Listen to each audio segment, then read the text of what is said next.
Take the Field is an engaging game for 2 to 4 players who each take on the role of an advanced computer virus that has infiltrated the Cartesian Coordinate System, or CCS.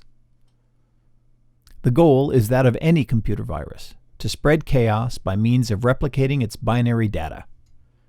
The CCS is represented by the game board, and players work out where they can safely replicate by deciphering codes presented on action cards that reveal points of vulnerability on the grid. Players work to conquer the most points to take control of the CCS. The game begins with each player receiving a set of colored stones and rolling one of the die for the opportunity to be dealer. Once selected, the dealer shuffles the deck of action cards and deals 5 action cards to each player. He or she then places the draw pile to the side of the board, and the player to their left begins the game. That player starts by rolling 2 6-sided die, one with normal dotted markings and the other with conventional numerals. The player then chooses a card from their hand using its equation to decipher an access point on the board. The equations on these cards involve a circle symbol referring to the dotted die and a square symbol referring to the numeral die. There are several action cards that provide the player to choose the X or Y of the axis, and these provide an excellent opportunity for a player to play out a strategy and win greater command of the board. So once the axis point is deciphered, the player places his or her stones on the board as indicated by their card.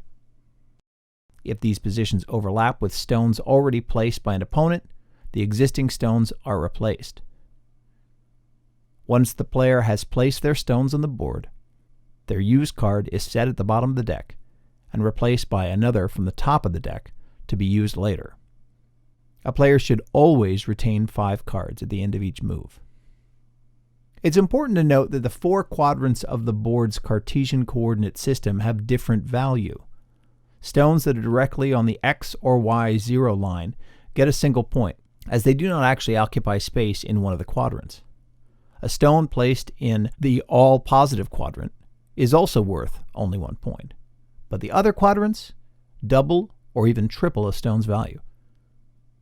The more negatives in coordinate position, the more value it holds. Therefore, it is important for a player to work for placement in these other quadrants whenever possible. Gameplay in Take the Field lasts for only 5 rounds, at which point players count up the number of stones they have in each quadrant, multiply them accordingly, and add up the results to determine their score. The player with the most points wins the game. There are 5 different types of action cards.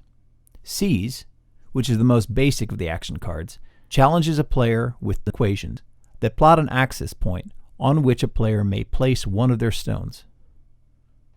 The Shield card allows a player to gain a more significant amount of board space by plotting a pair of axis points to occupy along with a line of space between the 2 points. The Wall card, on the other hand, provides a player with the opportunity to occupy an entire row or column of the board by plotting a single point from which to expand. The Pulse card is the most potentially devastating card in the deck, providing players with the equations to plot a central point from which to claim a square of 9 positions in the case of a Pulse +1, or 25 positions in the case of a Pulse +2 card. Finally, there is the Annul card. This is an excellent last resort defensive action, as it can undo any action played by an opponent, but at a price. This fast-played card should be used before the opponent finishes their turn, and once played, the board will revert to its status prior to that opponent's move. The player that uses an Annul action card, however, must forfeit their next turn. It should be noted that the Annul card cannot be played after its owner has played his or her 5th round, as there would be no turn for them to forfeit. So that's the game. Take the field. Go ahead, virus. Make your hacker proud.